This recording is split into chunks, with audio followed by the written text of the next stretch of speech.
Good morning बच्चों आज हम बात करेंगे यौगिक के प्रतिशत संघटन की, यौगिक के मूलानुपाती सूत्र की और यौगिक के अणुसूत्र की। ठीक है, यौगिक का अणुसूत्र क्या होता है, मूलानुपाती सूत्र से क्या मतलब है और यौगिक का प्रतिशत संघटन किस प्रकार से पता लगाया जाता है, इन सभी बातों की चर्चा आज के लेक्चर में करेंगे।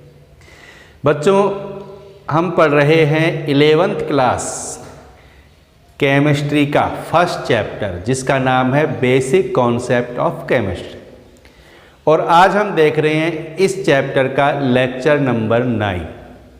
ठीक है, और आपको ये भी पता है बच्चों कि ये क्लासेज साइंस गुरुकुल नारायणपुर के द्वारा संचालित की जा रही हैं और आपको इन सभी क्लासेज का पूरा लाभ उठाना है। सभी क्लासेज को आपको पूरा देखना है, ध्यान से देखना है और अपने रजिस्टर में साफ साफ नोट करना है। ठीक है, तो वीडियो को पूरा देखना है और ध्यान से देखना है, तो आपको सब कुछ समझ में आ जाएगा और याद भी हो जाएगा। तो पहले हम किसकी बात करेंगे आज, यौगिक के प्रतिशत संघटन की। देखो बच्चों, यौगिक का प्रतिशत संघटन कैसे पता लगाया जाता है। प्रतिशत संघटन का मतलब क्या बताया मैंने कि यौगिक में जो विभिन्न तत्व उपस्थित हैं, जिन तत्वों से यौगिक बना हुआ है, उन तत्वों की कितने प्रतिशत मात्रा उसमें उपस्थित है, इसकी बात करेंगे हम, है ना। परसेंटेज कॉम्पोजिशन,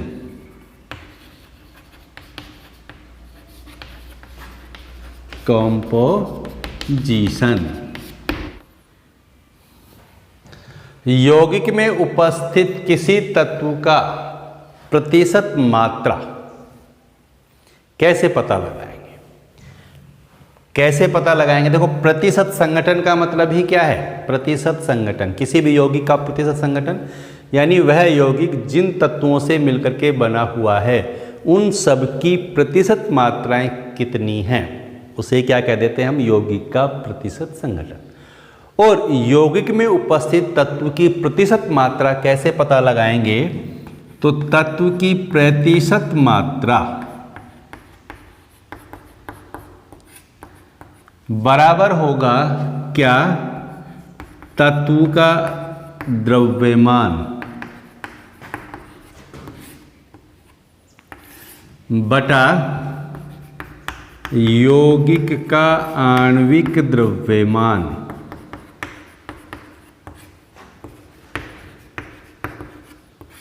गुणा 100। ठीक है, इस सूत्र के द्वारा हम यौगिक में उपस्थित किसी भी तत्व की प्रतिशत मात्रा ज्ञात कर सकते हैं। अब एक एग्जाम्पल देखते हैं और उसका क्या पता लगाएंगे हम, प्रतिशत संघटन। जैसे ग्लूकोज, क्या है ग्लूकोज का सूत्र, C6H12O6। ठीक, का प्रतिशत संघटन ज्ञात करो।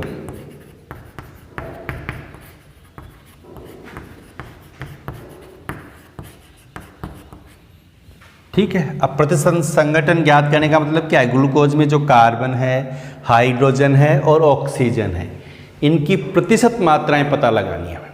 अब देखो, हमें पता है कार्बन का परमाणु द्रव्यमान कितना है, 12, हाइड्रोजन का 1 और ऑक्सीजन का 16। अब ग्लूकोज का आणविक द्रव्यमान पता लगाएं हम। ग्लूकोज का आणविक द्रव्यमान कितना हो जाएगा, कार्बन कितने इसमें 6, तो 6 को 12 से गुणा कर देंगे क्योंकि एक कार्बन का 12 है। हाइड्रोजन कितने इसमें 12, तो 12 से गुणा कर देंगे किसको, 1 को, क्योंकि 1 है हाइड्रोजन का परमाणु द्रव्यमान, प्लस कौन है, ऑक्सीजन कितने हैं 6 और एक ऑक्सीजन का कितना है 16। ठीक है बच्चों, तो इसको गुणा कर देंगे 12 6 72, प्लस कितने हो जाएंगे 96, और इन सब का टोटल करेंगे तो क्या आएगा 180। ठीक है ना, 180 क्या है ग्लूकोज का आणविक द्रव्यमान। अगर ग्राम में लिखते हैं तो ये हो जाएगा 180 ग्राम। ठीक, तो ग्लूकोज का आणविक द्रव्यमान हो गया 180 ग्राम। ठीक है, अब कार्बन कितना है ग्लूकोज में, कार्बन का द्रव्यमान देखें हम तो कितना है ग्लूकोज में, 6 कार्बन है तो कितना है 72 ग्राम। हाइड्रोजन का कितना है द्रव्यमान, एक हाइड्रोजन का एक है, टोटल 12 है तो कितना है 12 ग्राम। और ऑक्सीजन का द्रव्यमान कितना है 96 ग्राम। ठीक है, अब इनकी प्रतिशत मात्राएं पता लगानी हमें, तो लगा देंगे। कार्बन का प्रतिशत द्रव्यमान क्या हो जाएगा, या कार्बन की प्रतिशत मात्रा क्या हो जाएगी, कार्बन का द्रव्यमान बटा ग्लूकोज का द्रव्यमान गुणा 100, यही होगा ना। तो कार्बन का द्रव्यमान कितना है 72, कितना है 72, टोटल द्रव्यमान कितना है 180 गुणा 100, पता लगा देंगे हम। 9 से काट दें, 9 8 72, 9 दूनी 18, समझ गए। अब 20 से काट दो इसको, 20 पंजे 100, 8 पंजे 40, कितना प्रतिशत आ गया 40%। कौन, कार्बन। इसके बाद में कौन है, हाइड्रोजन की प्रतिशत मात्रा। हाइड्रोजन कितना है 12, टोटल ये ग्लूकोज का द्रव्यमान 180 गुणा 100, इसको कर दो 0 से 0, 6 दूनी 12, 6 तिया 18, कितने बन गए 20, 20 में 3 का भाग दे दो, 6 तिया 18, 6, कितना आ गया 6.66%। ठीक है, और बच गया कौन, ऑक्सीजन। तो ऑक्सीजन की प्रतिशत मात्रा क्या हो जाएगी, ऑक्सीजन कितना है 96, तो 96 बटा 180 गुणा 100, कर देंगे इसको सॉल्व। ठीक है, क्या परसेंट आएगा देखो, 0 से 0 काट देंगे हम।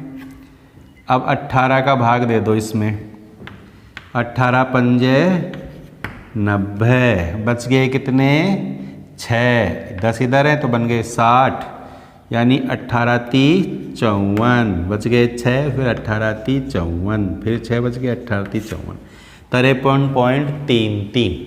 ये आ गई ऑक्सीजन की प्रतिशत मात्रा, कितनी आई 53.33। समझ में आ गई बात।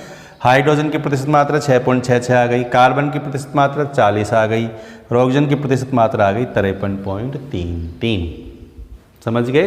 तो इस तरह हम प्रतिशत संघटन पता लगा सकते हैं किसी भी यौगिक का।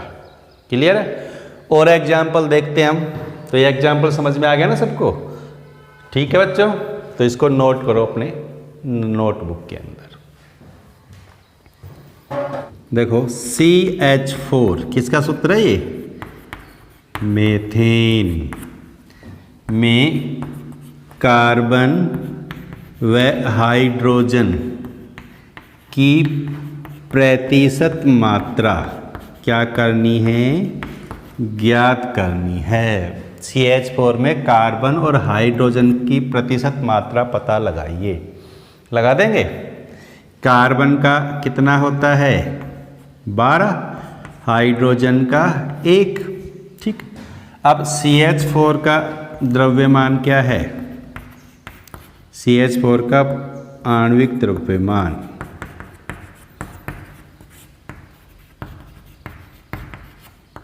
कितना आया, कार्बन का तो है 12, हाइड्रोजन कितने हैं 4, तो एक हाइड्रोजन का 1 होता है तो 4 हाइड्रोजन का कितना हो गया 4, यानी कितने हो गए 16 ग्राम में बोले तो 16 ग्राम। ठीक है। CH4 का आणविक द्रव्यमान कितना है 16 ग्राम। अब हमें पता लगानी है कार्बन और हाइड्रोजन की प्रतिशत मात्रा। कार्बन का द्रव्यमान 12 है इसके अंदर और हाइड्रोजन का 4 है, तो कार्बन की प्रतिशत मात्रा क्या हो जाएगी? कैसे करेंगे? कार्बन का द्रव्यमान कितना है? 12/16 गुना 100, ऐसे ही होगा ना। 4 तिया 12, 4 चौक 16, 4 से भाग दे देंगे 25 आ जाएगा ना, 100 में 4 का भाग देंगे तो 25 30 75। तो कार्बन कितना प्रतिशत हो गया? 75%। अब बचा कौन? हाइड्रोजन। तो हाइड्रोजन की प्रतिशत मात्रा क्या हो गई? जब कार्बन 75 है तो हाइड्रोजन कितना बच गया? 100 - 75, ऐसे पता लगा सकते हैं। या फिर ऐसे पता लगाएं 4/16 गुना 100, तो 4 चौक 16 और 4 का भाग दे दो, यहाँ कितने आ जाएंगे? 25%। क्लियर हो गई बात? तो इस प्रकार हम किसी भी यौगिक का प्रतिशत संघटन पता लगा सकते हैं।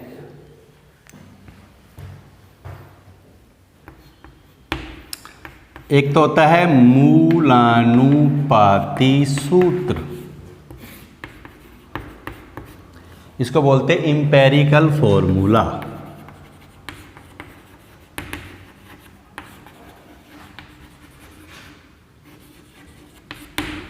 ठीक है। और एक होता है अणुसूत्र, इसको बोलते हैं मोलिक्यूलर फॉर्मूला।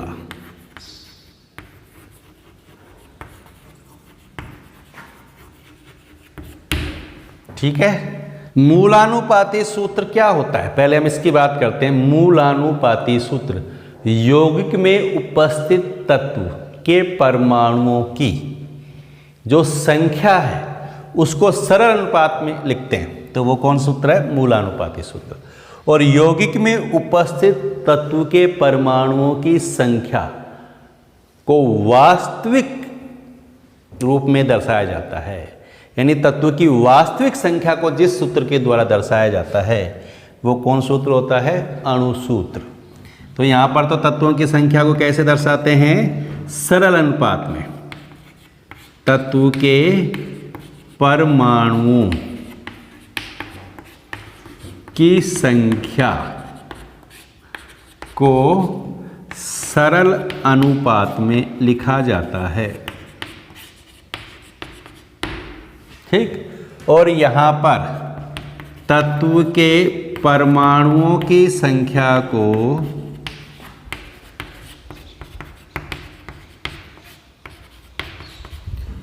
वास्तविक या तत्व के परमाणुओं की वास्तविक संख्या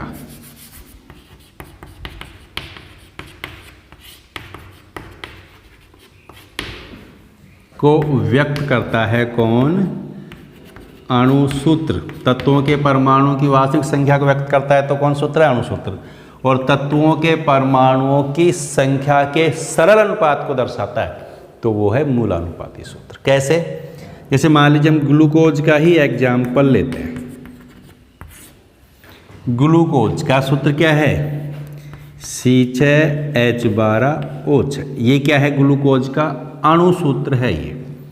ये कौन सा सूत्र है? ग्लूकोज का अणुसूत्र। इस सूत्र से हमें ग्लूकोज में कार्बन, हाइड्रोजन और ऑक्सीजन की जो वास्तविक संख्या है वो पता चल रही है। इसमें कार्बन 6 होते हैं, हाइड्रोजन 12 होते हैं, ऑक्सीजन 6 होते हैं। ठीक है। अब मूलानुपाती सूत्र में क्या होता है? मूलानुपाती सूत्र में सरल अनुपात को दर्शाया जाता है। जैसे इसका मूलानुपाती सूत्र लिखें तो इसका सरल अनुपात क्या हो जाएगा? 6 × 6, 6 दूनी 12, 6 × 6, तो क्या आ जाएगा?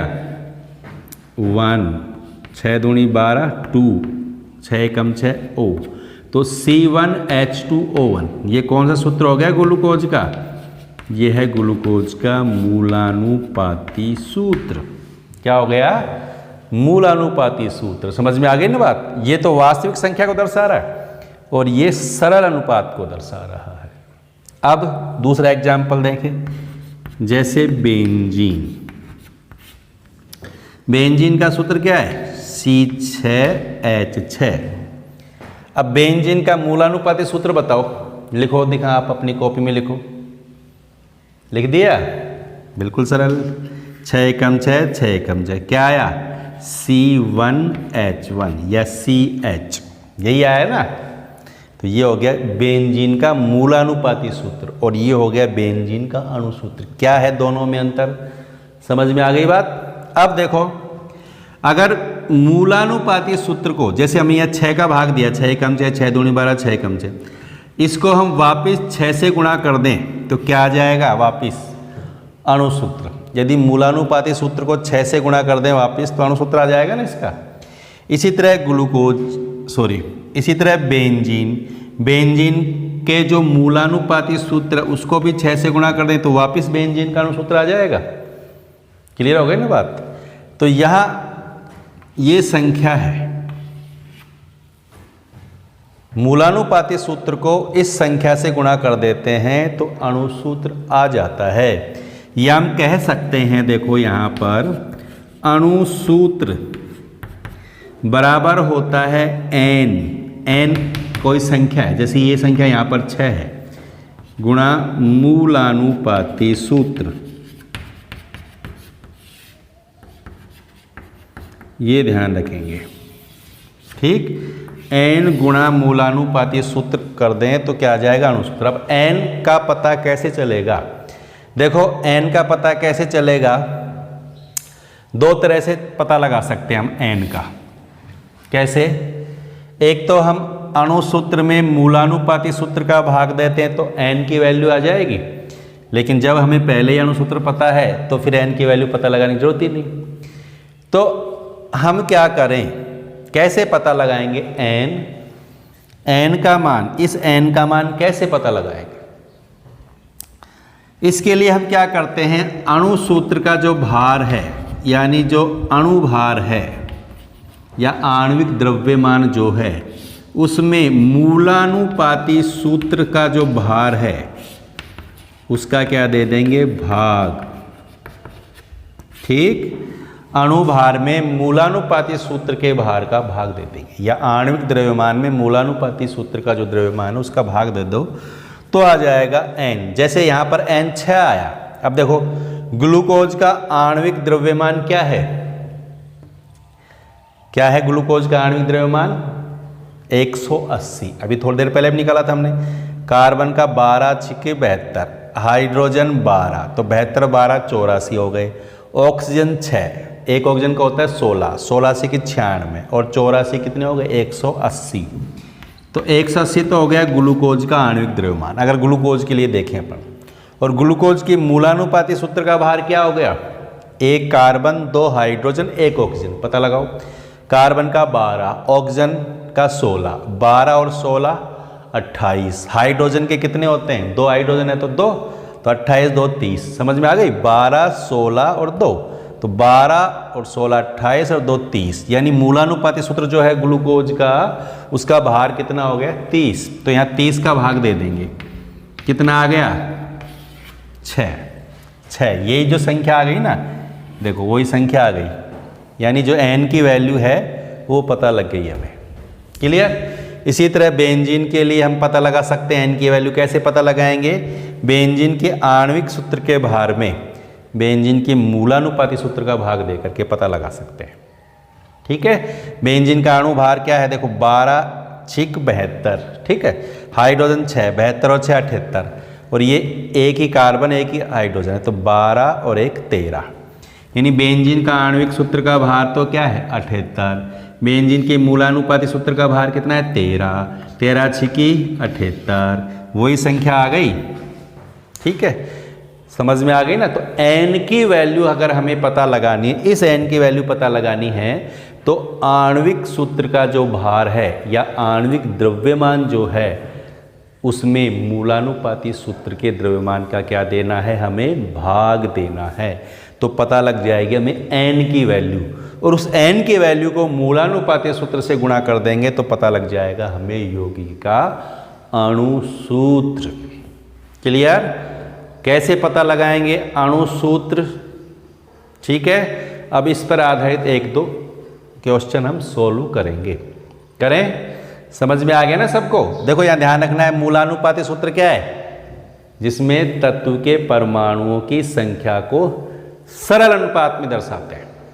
इसमें साफ साफ लिखा है मूलानुपाती सूत्र, मूल अनुपात दर्शाने वाला सूत्र, सरल अनुपात दर्शाने वाला सूत्र।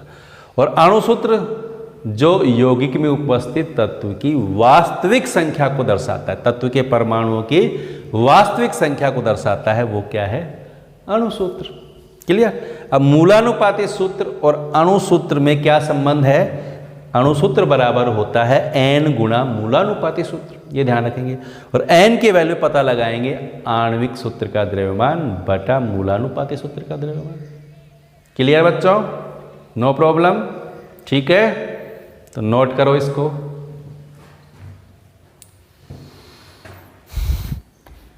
किसी यौगिक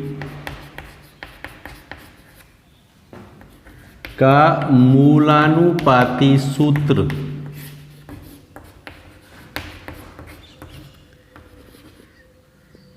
CH2O है, ठीक है, तथा इसका आणविक द्रव्यमान 60 है, तो इसका अणुसूत्र लिखो। क्या लिखना है? इसका अणुसूत्र लिखना है। समझ में आ गई बात? यौगिक का मूलानुपाती सूत्र दिया है हमें CH2O, इसके आणविक द्रव्यमान कितना है? 60। तो इसका क्या पता लगाना है? अणुसूत्र पता लगाना है। अभी मैंने क्या बताया? मूलानुपाती सूत्र अगर हमें पता है और अणुसूत्र हमें पता लगाना है तो क्या करेंगे? क्या संबंध बताया था मैंने मूलानुपाती सूत्र में और अणुसूत्र में? अभी अणुसूत्र बराबर होता है n गुणा मूलानुपाती सूत्र, तो n से गुणा कर देंगे मूलानुपाती सूत्र, यही बात है। अब n की वैल्यू कैसे पता लगाएंगे? n, और n के लिए क्या बताया था मैंने? आणविक द्रव्यमान बटा मूलानुपाती सूत्र का द्रव्यमान। और आणविक द्रव्यमान कितना दिया हुआ है? 60। मूलानुपाती सूत्र दिया हुआ है, तो मूलानुपाती सूत्र का द्रव्यमान पता लगा लेंगे। आणविक सूत्र का द्रव्यमान दिया हुआ है, इससे हम पता लगाएंगे n की वैल्यू, ठीक। और n की वैल्यू को मूलानुपाती सूत्र से गुणा कर देंगे तो क्या पता लग जाएगा? हमें अणुसूत्र पता लग जाएगा। कैसे? देखो, आणविक द्रव्यमान, ठीक है, कितना है? 60। मूलानुपाती सूत्र का द्रव्यमान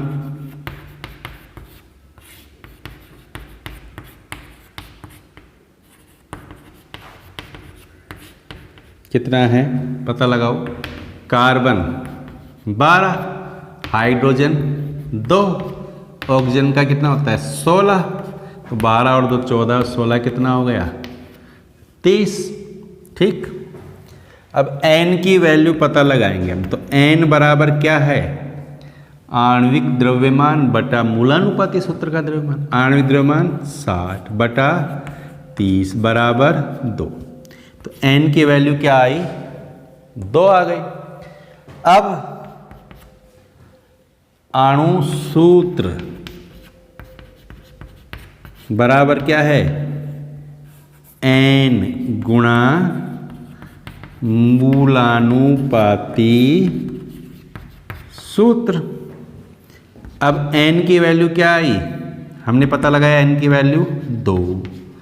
मूलानुपाती सूत्र कितना है? ये CH2O, तो 2 से गुणा कर देंगे तो कार्बन तो कितने हो जाएंगे? 2, 2 दूनी, हाइड्रोजन कितने हो जाएंगे? 2 दूनी 4, ऑक्सीजन कितने हो जाएंगे? 2। तो सूत्र क्या आ जाएगा? C2H4O2। समझ में आ गई बात? तो अणुसूत्र आ गया यौगिक का C2H4O2। तो इस तरह हम मूलानुपाती सूत्र से यौगिक का अणुसूत्र पता लगा सकते हैं। क्लियर? अब हम थोड़ा सा और जटिलता की तरफ चलेंगे। अगर हमें प्रतिशत संघटन पता है, यौगिक में उपस्थित सभी तत्वों की प्रतिशत मात्राएं अगर हमें पता है, तो हम उसका मूलानुपाती सूत्र कैसे पता लगाएंगे? ठीक, और मूलानुपाती सूत्र पता है तो फिर अणुसूत्र तो हम पता लगा ही लेंगे। पहले क्या करते हैं, रासायनिक विश्लेषण से यौगिक का क्या पता लगा लेते हैं, प्रतिशत संघटन, और फिर प्रतिशत संघटन की सहायता से पता लगाते हैं मूलानुपाती सूत्र, और फिर मूलानुपाती सूत्र से पता लगाते हैं क्या, अणु सूत्र। कैसे पता लगाएंगे, नेक्स्ट न्यूमेरिकल से आपको ये बात समझ में आ जाएगी।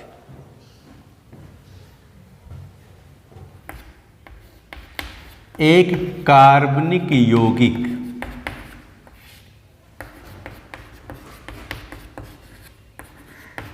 का रासायनिक विश्लेषण किया गया है। रासायनिक विश्लेषण से प्रतिशत संघटन ज्ञात किया गया।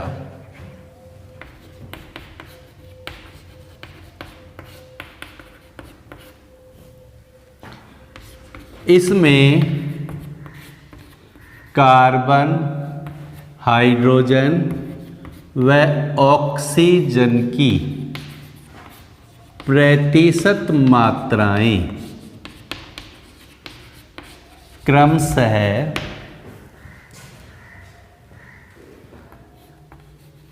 40%, 6.67% व 53.33% पाई गई।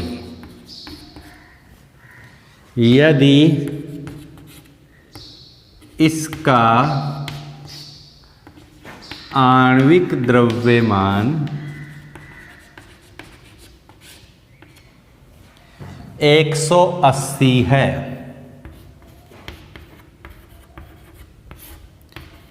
तो यौगिक का अणुसूत्र ज्ञात करो। ठीक है बच्चों, ये है न्यूमेरिकल।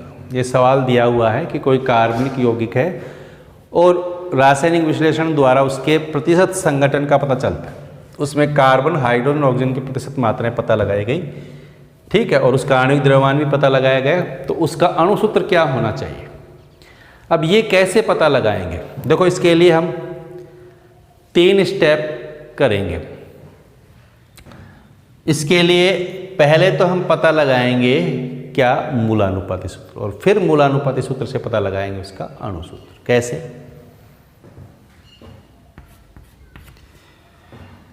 देखो बच्चों, अब इसको मैं एक टेबल के द्वारा बिल्कुल सरलता से पता लगा सकते हैं अपन इसको।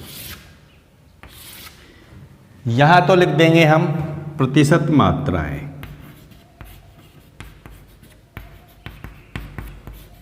ठीक है। यहां लिख देता हूं मैं तत्व, कौन कौन है, कार्बन, हाइड्रोजन, ऑक्सीजन। ध्यान से देखेंगे, बिल्कुल सरल है। अब कार्बन का प्रतिशत कितना है, 40। हाइड्रोजन का कितना है, 6.67, और ऑक्सीजन का कितना है, 53.33। ठीक है, और यहां लिख देते हैं इनके परमाणु द्रव्यमान। परमाणु द्रव्यमान कार्बन का कितना होता है, 12। हाइड्रोजन का कितना होता है, 1। ऑक्सीजन का कितना होता है, 16। अब देखो यहां हमें ये प्रतिशत मात्राएं पता है, परमाणु द्रव्यमान पता है, तो हम पता लगा सकते हैं आपेक्षिक संख्या। क्या लिखेंगे यहां पर इसको, आपेक्षिक संख्या। ठीक है, क्या करेंगे हम, इस प्रतिशत मात्रा में परमाणु द्रव्यमान का क्या देंगे, भाग देंगे। यानी 40 में किसका भाग देंगे, 12 का। जो प्रतिशत मात्रा है ना, उसमें परमाणु द्रव्यमान का भाग दे दो तो आपेक्षिक संख्या पता चल जाएगी हमें। इसी तरह 6.67 जो प्रतिशत मात्रा है, इसमें हाइड्रोजन का परमाणु द्रव्यमान है, उसका भाग दे दो। और जो ऑक्सीजन की प्रतिशत मात्रा है 53.33, इसमें ऑक्सीजन के परमाणु द्रव्यमान का क्या दे दो, भाग दे दो, तो हमें पता लग जाएगी आपेक्षिक संख्या। ठीक है, भाग दे देंगे, 12 चौक 48 होता है, 12 तिया 36, बच गए कितने 4, फिर 12 ती 36, फिर 4 बच गए, फिर 3.33 आ गया। 6.67 में 1 का भाग दे देंगे तो आ जाएगा 6.67, और 53.33 में 16 का दे दें तो 16 ती 48, बच गए 5, फिर 53, फिर 16 ती 48, फिर 5 बच गए, फिर 53, यानी 3.33। समझ में आ गई बात? तो ये आ गया आपेक्षिक संख्या। क्या आ गई? ये आपेक्षिक संख्या आ गई। कार्बन, हाइड्रोजन और ऑक्सीजन की आपेक्षिक संख्या पता लगाएंगे। कैसे पता लगाई हमने? प्रतिशत मात्रा में किसका भाग दिया? परमाणु द्रव्यमान का। प्रतिशत मात्रा में परमाणु द्रव्यमान का भाग देते हैं तो ये संख्या हमें पता लग जाती है। क्लियर? अब क्या करेंगे? नेक्स्ट स्टेप में क्या करेंगे? हम इनका सरल अनुपात पता लगाते हैं। क्या पता लगाते हैं? सरल अनुपात। ठीक है, पता लगा लें सरल अनुपात। कैसे पता लगाएंगे सरल अनुपात? सरल अनुपात पता लगाने के लिए ये जो संख्याएं आई हैं, ये जो आपेक्षिक संख्याएं पता लगी हैं, हमें सबसे छोटी संख्या का सभी संख्याओं में भाग देंगे। सबसे छोटी संख्या तीनों में कौन सी है? 3.33। यहाँ पर भी 3.33, तो 3.33 का भाग इसमें दे देंगे, 3.33 का भाग इसमें दे देंगे और 3.33 का भाग इसमें दे देंगे। क्लियर? सबसे छोटी संख्या का भाग दे दो इन तीनों संख्याओं में, तो 3.33 बटा 3.33। इसी तरह यहाँ पर 6.67 में किसका भाग देंगे? 3.33। इसी तरह यहाँ पर 3.33 में किसका भाग देंगे? 3.33 का। समझ में आ गई बात? इसमें भी 3.33 का भाग दे दिया, इसमें भी 3.33 का भाग दे दिया, और इसमें भी 3.33 का क्या दिया हमने? भाग दिया। अब ये कट जाएंगी, यहाँ क्या आएगा? 1। इसको काट देंगे तो 6.67 में 3.33 कितना आएगा? 2, और 3.33 1। समझ में आ गई बात? तो सरल अनुपात आ गया 1, 2, 1। कार्बन 1, हाइड्रोजन 2 और ऑक्सीजन 1। यही पता लगा हमें। अब सरल अनुपात पता लग गया तो हमें क्या पता लग जाएगा? मूलानुपाती सूत्र। क्योंकि मूलानुपाती सूत्र क्या दर्शाता है? सरल अनुपात को ही तो दर्शाता है। तो कार्बन, हाइड्रोजन और ऑक्सीजन का सरल अनुपात पता लग गया, और सरल अनुपात पता लग गया तो हमें उसका क्या पता लग गया? मूलानुपाती सूत्र। तो यहाँ लिख देंगे अतः मूलानुपाती सूत्र बराबर हो जाएगा कार्बन, हाइड्रोजन, ऑक्सीजन। तो कार्बन तो क्या है? 1, हाइड्रोजन 2, ऑक्सीजन 1। यही आ जाएगा ना। इस सरल अनुपात को हम लिख देंगे। कार्बन का सरल अनुपात 1 आया, ऑक्सीजन का, हाइड्रोजन का 2 आया और ऑक्सीजन का 1 आया। तो ये सूत्र हो जाएगा यौगिक का मूलानुपाती सूत्र। दोबारा देखेंगे बच्चों, बिल्कुल सरल है। हमें क्या दिया हुआ है? प्रतिशत मात्रा सभी तत्वों की। परमाणु द्रव्यमान हमें पता है, तो क्या किया हमने? प्रतिशत मात्रा में परमाणु द्रव्यमान का भाग देंगे तो पता लग जाएंगे हमें आपेक्षिक संख्याएं। और आपेक्षिक संख्या पता लग जाएंगे तो फिर हम क्या करते हैं? इसका सरल अनुपात पता लगाते हैं। और सरल अनुपात पता लगाने के लिए हम तीनों में ऐसी संख्या का भाग देंगे जिससे ये कट जाए। ऐसे तो लगाते हैं। तो इसके लिए हम क्या करेंगे? इन तीनों में जो सबसे छोटी संख्या है उसका भाग तीनों में ही दे देंगे। दे दिया तो ये आ गया सरल अनुपात। और सरल अनुपात से पता लग गया हमें यौगिक का मूलानुपाती सूत्र। अब इस मूलानुपाती सूत्र से पता लगाएंगे हम अणु सूत्र। अणु सूत्र पता लगाने के लिए पहले क्या पता लगाएंगे हम? n का मान। और n का मान पता लगाएंगे किससे? आणविक द्रव्यमान से, जो कितना है? 180, जो दिया हुआ है। ठीक, मूलानुपाती सूत्र का द्रव्यमान नहीं पता, वो हम इस मूलानुपाती सूत्र से पता लगा लेंगे। इसका कितना है? 12, ये कितना है? 2, ये कितना है? 16। 16, 2 18 और 12 कितने हो गए? 30। भाग दे दो, 0 से 0, 6 × 3 = 18। तो n की वैल्यू क्या आ गई? 6, तो अणुसूत्र क्या आ जाएगा, क्या आ जाएगा अणुसूत्र, 6 गुणा C1H2O1 n गुणा मूलानुपाती सूत्र, यही होता है ना। तो 6 से गुणा कर देंगे तो 6 एकम 6, 6 दूनी 12, 6 एकम 6, तो ये आ गया यौगिक का अणुसूत्र C6H12O6। अब बताओ, है बिल्कुल सरल, समझ में आ गया। यही ध्यान रखना है आपको, जब भी हमें प्रतिशत मात्राएं पता हो और मूलानुपाती सूत्र पता लगाना हो, अणुसूत्र पता लगाना हो, तो हम इस तरह पता लगाएंगे। ठीक, प्रतिशत मात्राएं पता होंगी, परमाणु द्रव्यमान पता होंगे, पहले हम आपेक्षिक संख्या पता लगाएंगे, फिर उससे सरल अनुपात पता लगा लेंगे और फिर उससे मूलानुपाती सूत्र पता लगा लेंगे। मूलानुपाती सूत्र को n से गुणा करके अणुसूत्र पता लगा लेंगे। अब एक न्यूमेरिकल और करेंगे तो आपको बहुत अच्छा समझ में आ जाएगा। घबराना नहीं है, सरल चीज़ है, जितना प्रैक्टिस करोगे उतना अच्छा समझ में आएगा। नेक्स्ट न्यूमेरिकल देखते हैं अभी हम।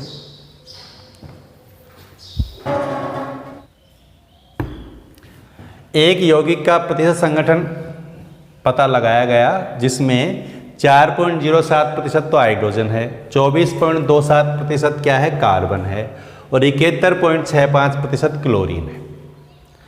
तो इसका आणविक द्रव्यमान भी दिया हुआ है 98.96। तो मूलानुपाती सूत्र पता लगाओ और अणुसूत्र ज्ञात करो।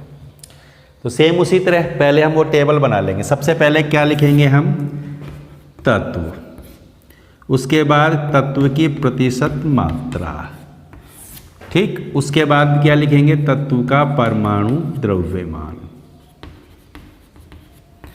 ठीक है। और परमाणु द्रव्यमान पता है तो हम पता लगाएंगे उसकी आपेक्षिक संख्या, फिर पता लगाएंगे हम सरल अनुपात, ठीक है। तो तत्व कौन कौन से हैं, कौन कौन है, हाइड्रोजन है, कार्बन है और क्लोरीन है। कार्बन है, हाइड्रोजन है, क्लोरीन है। कार्बन का प्रतिशत क्या दे रखा है, 24.27, हाइड्रोजन का 4.07, ठीक, क्लोरीन का 71.65, ठीक। अब परमाणु द्रव्यमान कार्बन का कितना होता है, 12, हाइड्रोजन का 1 और क्लोरीन का होता है 35.5। ये भी आपको लिखा मिलेगा, कार्बन का 12, हाइड्रोजन का 1, क्लोरीन का है 35.5। अब हमें पता लगानी है आपेक्षिक संख्या, और वो कैसे पता लगाएंगे, कैसे पता लगाएंगे, परमाणु द्रव्यमान का भाग देंगे प्रतिशत मात्रा में, ठीक। तो प्रतिशत मात्रा कितनी है कार्बन की, 24.27, इसमें कितने का भाग दे दो, 12 का। इसी तरह 4.07, इसमें किसका भाग दे दो, 1 का। और 71.65, इसमें किसका भाग दे दो, 35.5 का, ठीक, दे दो भाग। 12 दूनी 24, ठीक, भाग नहीं जाने की 0, फिर 12 दूनी 24, ठीक है। फिर 1 का भाग दे देंगे, तो ये ऐसे कैसे आ जाएगा, फिर इसमें 35.5, 35.5 गुणा 2 कितना आ जाता है, 71, 35.5 2 71 आ गया ना। अब अब 65 में भाग देंगे, तो 65 में भाग देंगे तो एक बार ही आएगा, ठीक है, यही तो होगा ना। समझ में आ गई आपेक्षिक संख्या। अब क्या पता लगाएंगे, सरल अनुपात। सरल अनुपात कैसे बताया मैंने, इन तीनों में जो सबसे छोटी संख्या है ना, उसका तीनों में भाग दे दो, यानी 2.02 में भाग देंगे 2.02 या 01 का, 4.07 में भाग देगो 2.01 का, और 2.01 में भाग दे दो 2.01 का। समझ में आ गई बात। अब देखो इसमें भाग देंगे तो लगभग सेम है, कितना आएगा, 1। इसमें भाग दो 2 दूनी 4, तो कितना आएगा, 2, और 2.01 का 1। समझ में आ गई बात। राउंड फिगर में तो एग्जैक्ट भाग दोगे तो 2 पॉइंट कुछ भी आ जाएगा, तो 2.01 का 2.02 में भाग दो, एक ही तो आएगा राउंड फिगर में। 4.07 में 2.01 का भाग दोगे तो लगभग 2 के बराबर आ जाए, और 2.01 में 2.02 का देखो तो 1 ही आ जाएगा। तो 1 2 1 ये आ गया सरल अनुपात 1 2 1। ठीक है, अब बताओ क्या दिक्कत है? नहीं है ना दिक्कत। ये स्टेप क्या किया? प्रतिशत मात्रा, परमाणु द्रव्यमान का भाग दे करके आपेक्षिक संख्या पता लगा ली। फिर क्या किया? सरल अनुपात पता लगाया। अब इस सरल अनुपात से मूलानुपाती सूत्र पता लग जाएगा। क्या आएगा मूलानुपाती सूत्र? बताओ। कार्बन, हाइड्रोजन और क्लोरीन। कार्बन का कितना है? 1, हाइड्रोजन 2, क्लोरीन 1, तो C1H2Cl1 यही हुआ मूलानुपाती सूत्र। अब अणु सूत्र पता लगाओ। तो लेकिन अणु सूत्र पता लगाने के लिए हमें पहले क्या पता लगानी होगी? n का मान ही तो पता लगेगा, क्योंकि मूलानुपाती सूत्र को n से गुणा करेंगे तभी तो अणु सूत्र आएगा ना। तो n का मान कैसे पता लगाएंगे? आणविक द्रव्यमान में किसका भाग देंगे? मूलानुपाती सूत्र का। तो आणविक द्रव्यमान कितना दिया हुआ है? 98.96। ठीक, और मूलानुपाती सूत्र का द्रव्यमान यहां से पता लगाएंगे। क्लोरीन का कितना है? 12, हाइड्रोजन का कितना है? 2, और क्लोरीन का कितना है? 35.5। तो 35.5 और 12 कितने हो गए? 47.5 और 2 49.5। इन तीनों का आणविक द्रव्यमान जोड़ो, कितना आएगा? 49.5।